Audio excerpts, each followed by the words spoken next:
cooking and taking out my hair. So I went to the store the other day and I found these ginormous sweet potatoes, and oh my gosh, this is so good. Like, look at how big this is.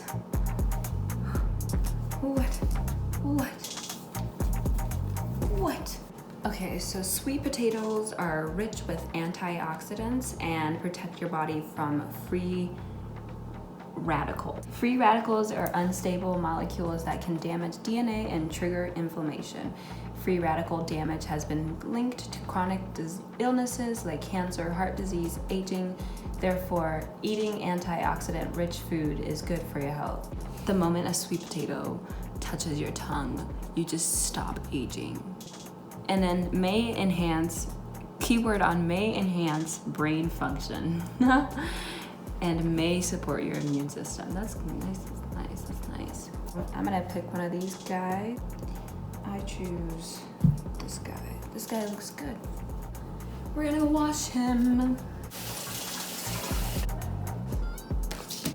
I washed the potato because one, I like the skin of the potato a lot. I think it's really good. I think it adds something.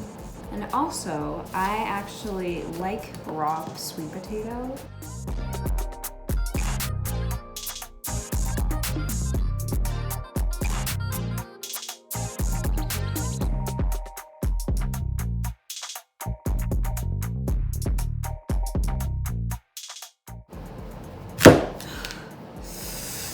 Yes!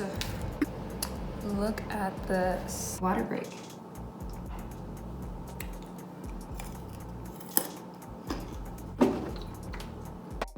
When it comes to making the potatoes or cutting them up, I usually cut them up into tiny little chunks like this and then put them in the oven.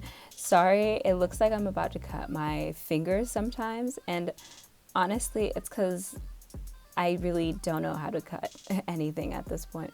But yeah, I usually cut them up into tiny little chunks and then I put them into the oven, and I think that makes them heat up a lot faster. And then I don't have to wait for my snack as long as I usually do. Recently, somebody just introduced me to using coconut oil. My mom has always used coconut oil, and I don't like coconut, and just the flavor for me doesn't do it, like by itself. I'll have it with other things, but by itself, it's not for me. But I realized I like using coconut oil because it's natural, and there's nothing else in coconut oil except coconut. I don't put anything on my sweet potatoes. I think they're fine on their own. I think they're just really good by themselves. I've been vegetarian for about 6 years. I think I started my sophomore year. It's my sophomore year now, so I'm gonna say it's almost 6 years. I started doing it as for Lent, but then I was like, I might as well continue doing it because I really enjoyed it, and I was doing it for God. I like the idea of committing this lifelong thing because of God in a way. How I benefited from it is I've learned so much about environment. I took a class called Philosophy of Foods, and I learned so much about what the animals that people consume are going through, and how much we don't necessarily need to be eating meat. I feel like it's a really excessive amount of meat that we eat. I remember when I was in Africa, I don't think that we ate meat that much. Most of the food that we ate was mainly vegetables. Of course, there was meat, but it was like on occasion. And there was a lot of beans that we ate, and most of the other stuff that we ate all came from vegetables. And we had a garden. I remember going to the garden on like the weekends, on Saturdays when I didn't have school. I would go to the garden with my mom. We would go through this, I think, forest, and we would go look at the food that we were growing to see if it was good. And that was really, and that's something that my mom still does to this day. She has a garden in the backyard. She loves seeing where her food is coming from. And I think that there's something healthy about having plants around you, taking care of plants. And of course, there's something about taking care of animals as well that can be really beneficial. But not to put my ideas on you, but when you're taking care of an animal and you know that in like however much time you're gonna be having to sell it or kill it for other people to consume it, you can have a good relationship with how with that animal if you treat that animal well.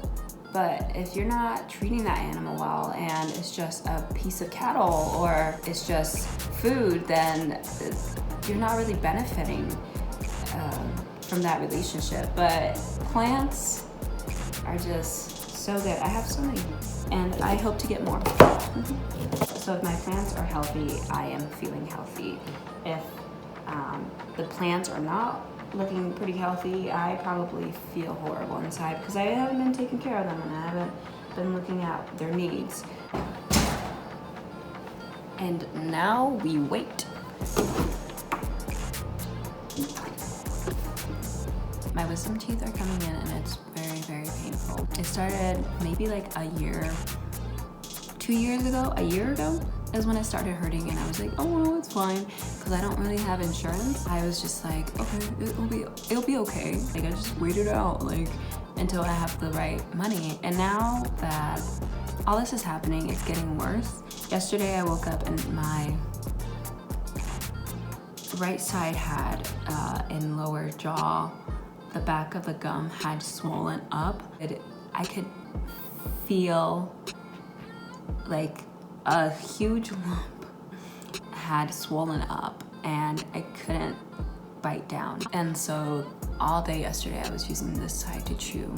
And I tried to chew this morning on this side because I'm still trying not to use this side, and it hurt so much. Okay, so it costs from $200 to $300.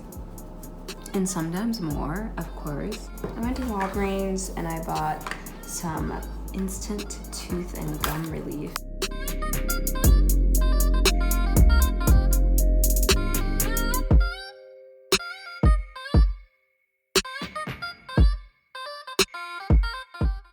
Small amount. So, is it gonna make my tongue also numb? The answer is yes. I just started feeling it. Update. I can't feel the pain, but it feels weird that my tongue is going numb. So, when taking out my braids, I put my hair into sections and unbraid one braid at a time. It takes forever.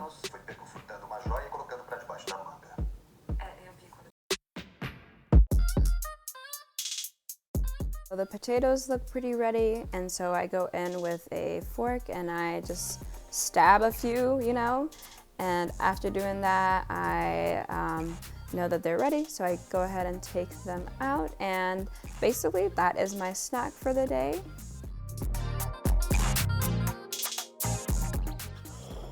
Snack time. So what you guys are hearing in the back is my new obsession, which is watching foreign movies. I've been watching a lot of like movies or shows in Portuguese. I don't know why, but the language is just so beautiful. Oh my gosh, I'm gonna learn it one day. So when it comes to Black people here, there are so many different textures, curl patterns, kinks that come with it. Like, it's a lifelong thing that you yourself with the hair, whatever pattern you have to learn to deal with. And every different person has a different way that they can deal with their hair, and it's not all the same.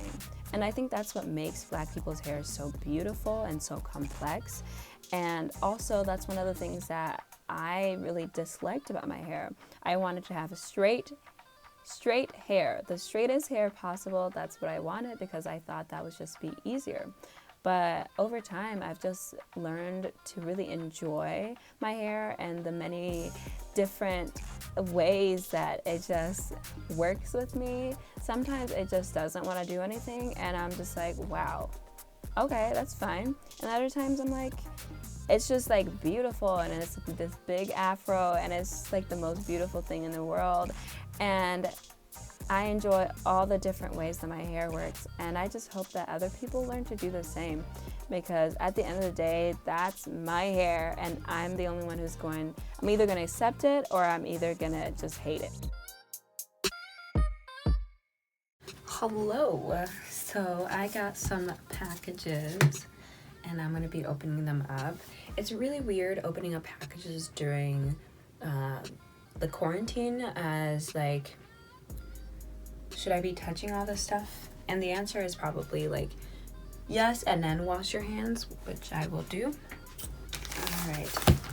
So I ordered a bunch of books from Amazon.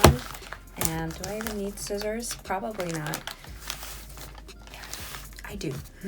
I need scissors. I'm really excited for these books because I honestly have never really ordered books online for the sole purpose, shouldn't have touched my face, for like fun, I would say.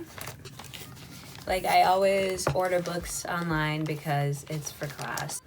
Oh yes, Leaves of Grass, 1860, Walt Whitman. Oh yes, that's right, ladies and gents. I'm a scholar. This is gonna be for one of my classes, of course. I guess maybe I would read it for fun, but this is definitely something that I had to get. It's so tiny. Oh my gosh. Look at me. I'm like getting really good at opening these. Oh yes. Reasons to Stay Alive by Matt Haig is how you say it. I read a little section online and I thought this is so perfect. I just think that we all need to be reminded of what we're doing here on Earth. And that answer is to stay alive, make other people happy, share love, learn, appreciate, be one with nature, do lots of things with nature. But here, let's see if I can read like a little section. Oh. Oh. I mean, some of the stuff doesn't seem very encouraging. Like, I just flipped to a page that says, "The Day I Died," and then it says, "Why depression is hard to understand." Oh, this is gonna be such a good read. I'm gonna cry so much. This is kind of depressing. That's nice. The Brain is a Body, Part 1. We tend to see the brain and the body as separate things, while in previous epochs.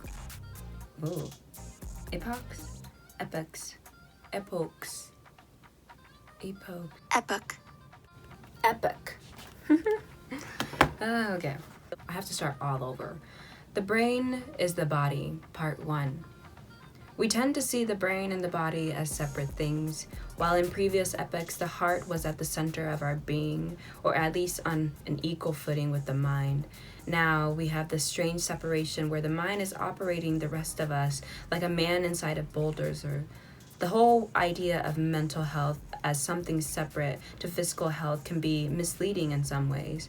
So much of what you feel with anxiety and depression happens elsewhere. The heart palpitations, the aching limbs, the sweaty palms, the tingling sensation that often accompanies anxiety, for instance, or the aching limbs and the total body fatigue that sometimes becomes part of depression. This book is depressing. Next.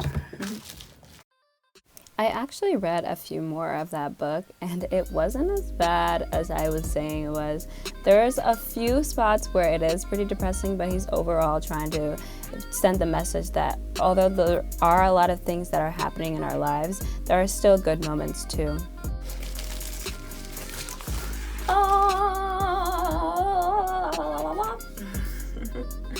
That's so bad. This book was recommended to me by one of my friends. Never give people a second chance to violate you, no matter how small or large scale it was. It doesn't matter how long ago the violation was, as long as you feel as if that person doesn't deserve contact with you, stand firm. Even if they try to gaslight you by calling you crazy, this is the last flop a fish makes before it dies. It's always tempting to give them a third chance based on nice behavior, but they're currently being nice to you doesn't cancel out the particular violation that still affects you. Put your peace of mind first. This book is so bright. Like, this hurts my eyes, but like overall it's like bright. Yeah. I'm now going to wash my hands and then throw these packages over. Alright, I'm gonna be taking out my hair. Hey, So I attempted to record a video of me taking my hair out of the twist that I had and talking about a bunch of random stuff, which was actually really interesting. Like, I actually had coherent thoughts that made sense, and I made a joke at the end of the video, and I was like, oh my gosh, what if this wasn't even recording? And I look at it afterwards, and guess what? It wasn't recording. Safe to say that's embarrassing, but at the same time, I'm kind of glad because like then it gives me another opportunity to put my thoughts together a little bit better. And yeah, I'm just embarrassed, but ugh, what you gonna do?